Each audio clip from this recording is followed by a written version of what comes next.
she'll wear that what's her name? The girl who did her Givenchy wedding dress. Oh, yeah. She was seen coming out at Yes. Cipriani's in Beverly Hills with her. So yeah. if she does wear a gown, I guarantee it'll be her. Probably. Okay. But I think you're spot on with the beige, though. Ill-fitting, dragging the ground. Yeah. Non-iron, non-steam. Yes. That's my prediction.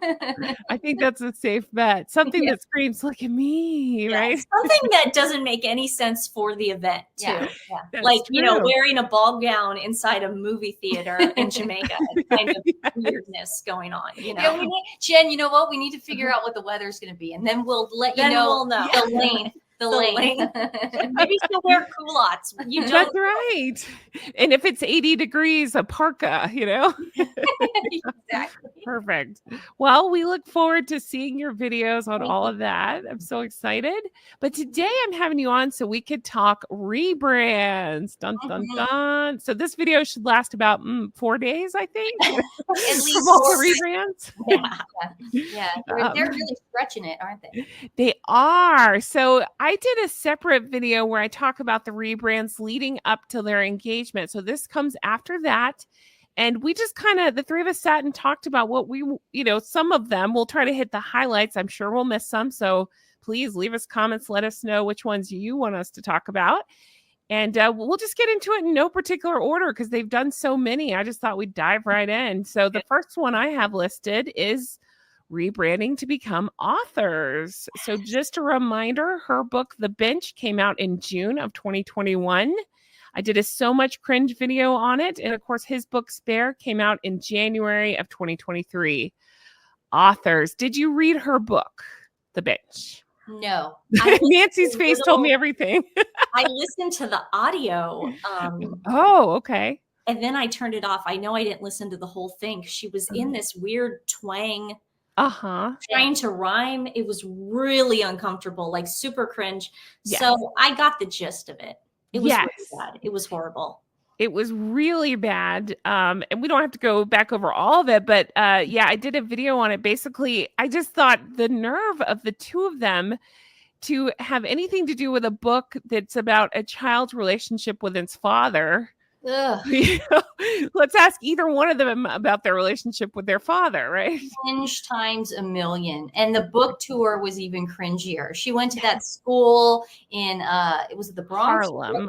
Harlem. Yeah. She went there in New York and she was wearing big old blazer and trousers, but it was like 85 degrees outside and she wouldn't let the kids like take pictures with her. That was cringy. She was wearing what Michelle Obama wore to Biden's inauguration, the exact same outfit. You guys know that?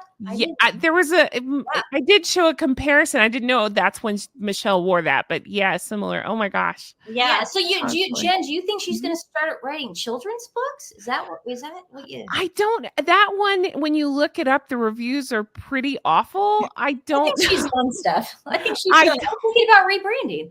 Yes, that's right. So I don't know. Maybe if they run out of other ideas, maybe she'll recircle that. Now, remember the controversy with that book was there was another book. It was called The Boy on the Bench by Corinne Avarice. That's right. And allegedly they people speculate that the stories are very similar.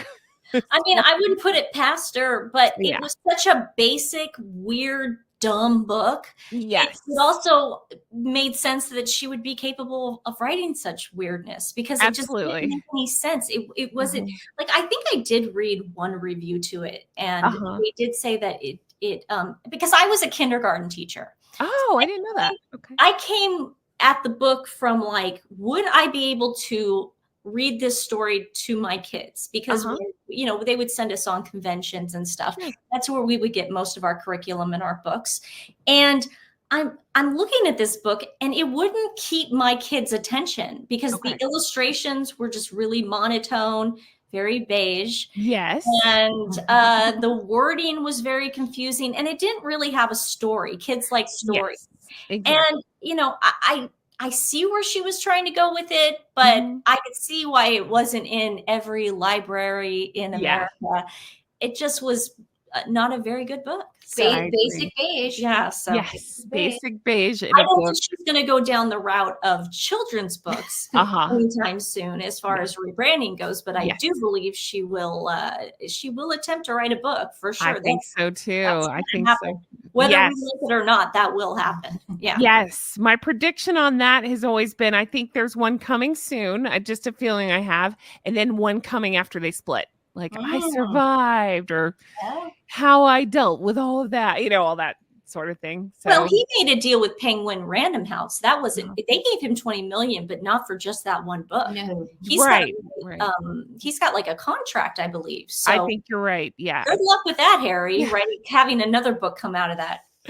Yeah, which brings me to his book, Spare. Did you read Spare? No, I did not sit down and read Spare. Okay. We got a copy of Spare when we bought we streamed the Dr. Victor Garber. No, Maite. I'm sorry. You know why I say this? Because I'm a fan of his. Dr. Mate, his son, is a reporter, and I'm a fan of his. His name's Aaron Mate, so I was getting the names mixed up. Sorry. No problem. It was a pay-per-view event. Exactly. So we had to pay, I think it was $40. like $30 or $40, and you get a free book. They send you, whether you say no or not. That's the only way you could have watched the interview with Prince Harry and Dr. Mate. And so we didn't read the book, but we got the book. I got the gist of it. Didn't you read it, Jen? You read I did. Thing? Yeah, you did. I read the whole thing. I wanted to hit my head against the wall. Yes. I recapped it. I did it. Yeah. I remember that. How much wine did you drink? I know, not enough. I felt like I was dumber after I read it. Well, Jen, did you get the impression, because from what I got, the little I did read of it, that he didn't really write this book? Absolutely not. No, I don't think so. I think that he sat down with the ghostwriter, told him some things, and then the ghostwriter wrote some, and then Meghan took it over. That's what I think as well. That's what I think all the stuff about Catherine. The chapstick or the lipstick that she shared, and stories like that. That just sounds like something out of The Tick, like something, catty or something. Right. It just doesn't make any sense. I don't need a. Remember when she was knocking Catherine's wedding? Yes. Yeah. In The Tick. Some girls dream of being princesses. I always dreamed of being like She-Ra, whatever she said. Yeah. Like wearing capes. Yes. What are you talking about? What did Princess Catherine ever do to you, What's dude? she doing wrong? Exactly. Just existing pisses Meghan off. So who knows? But yeah, so they're rebranded as authors. Let's see. And then from there, again, in no particular order, they've rebranded as podcasters. I know. This is my favorite. I was worried after was it Archetypes or whatever it was? I was worried. I was worried we were never going to hear anything like that again. Because Stephanie and I, man, we woke up one morning because they would play it like 3, 4 in the morning. They would West Coast, on the West, wherever. Oh, okay. And I think the first one we listened to, I went in your bedroom and we laid on your bed and we listened to the Korean spa one. Yep. Oh, we were just like, we just couldn't believe what we were listening to. Oh my God. About her naked with her mom at a Korean spa. And her trying to relate to other Korean women. And her saying that she was immersed in the culture. It didn't make any sense. And I was a fan ever since then, because I would look forward to them, because I'm like, how much crazier can this get? And it kept getting wackier and crazier. And what I found interesting, did you listen to those podcasts? I listened to one episode and I was so pissed off. I don't think I turned on Jay. I made Jay listen to it too. And every time I bring it up, he's like, I hate that podcast. Poor Jay. It was awful.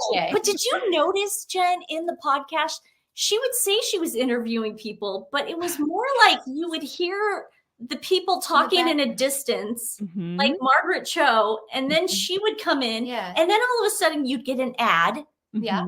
There were a lot of ads in it. There were a lot of ads, I noticed. Sure. And then all of a sudden, the guests that she was plugging would only have like 5 minutes, and then they would disappear, and then they would bring someone else in that we didn't even know. It was just so random. It was all over the place. So I can't imagine her new podcast being any better. No. She supposedly is going to talk more about her personal life.